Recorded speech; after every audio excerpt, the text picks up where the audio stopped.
Good morning, clubs, and welcome to December. I hope you all had a great Thanksgiving.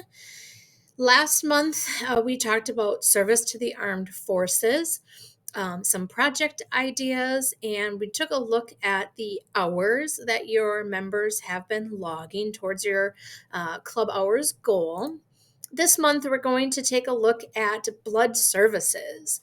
We're also going to, again, give you some project ideas and then take a look at those hours goals and how things are looking. So we'll dive right into blood services. Little bit of a backstory. So during World War II, it was actually the military that requested that the American Red Cross create a national blood program.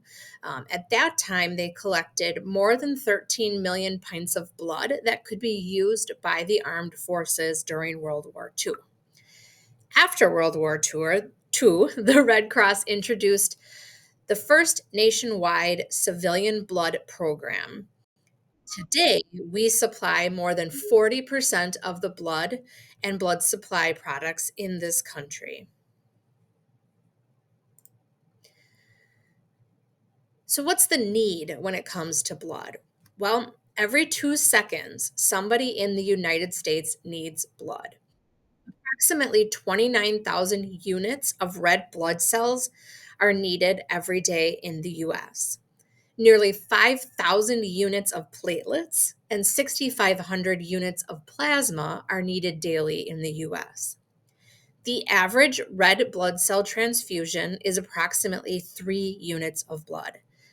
A single car accident victim can require as many as 100 units of blood. And the blood type that's most often requested by hospitals is type O. So if you don't know your blood type, now is a good time to find out. The Red Cross also does quite a bit when it comes to diversity in our donors. About 45% of people in the United States have that type O blood. That proportion is higher among Hispanics and African Americans. So when you think about type O being the greatest need, it's really important that we bring in as many Hispanic and African American donors as we can.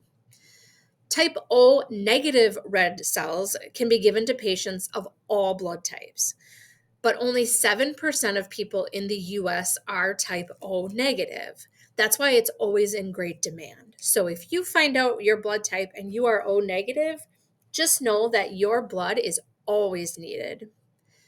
And type AB plasma can be transfused to patients of all blood types. So it's a universal plasma. Again, only 4% of people in the US have type AB blood. And that's why this plasma, again, is usually in short supply. So what's the story about our supply? Well, each year an estimated 6.8 million people in the United States donate blood. More than 13.5 million units of whole blood and red blood cells are collected each year. Red blood cells have to be used within 42 days or less. A lot of people don't realize that blood and platelets have a shelf life.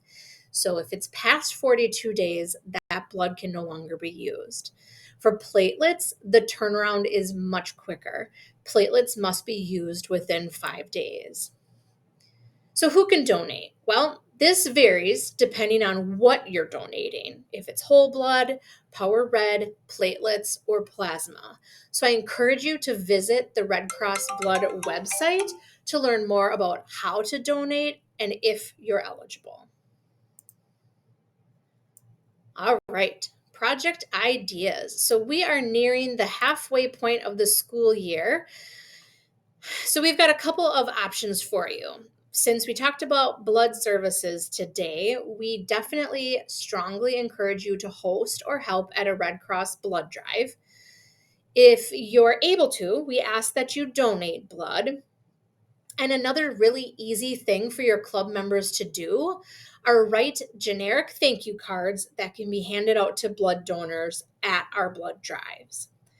Some other ideas that are not necessarily Red Cross related, we encourage your club members to think about ringing bells for the Salvation Army. You can sign up as individuals or as a group. You also could host a canned food drive for your local pantry. And we also would ask you to think about creating holiday or thank you cards for local law enforcement and first responders. They are great partners of the Red Cross, and we want to make sure that they know that this year. All right, we'll take a look at hours goals. So, as you can see, a couple of clubs are surpassing the halfway mark. So, congratulations on that. Because we are about halfway through the school year, you do want to be close to that 50% of your goal if possible. So, you can see there the current number of hours that your club has logged, a reminder on what your goal is this year, and then how close you are to your goal. So, congratulations to Nina, UW Green Bay, UW Madison, and UW Milwaukee for surpassing the halfway point. And again, lots of clubs closing in: Eau Claire Memorial, J. Craig, and Whitnall High School. If you have questions about what counts as hours, please feel free to reach out. Next month, we will take a closer look at disaster cycle services. Once again, I'll share some project ideas and we'll take another look at those hours. Have a great holiday season, a happy new year, and we'll see you in January.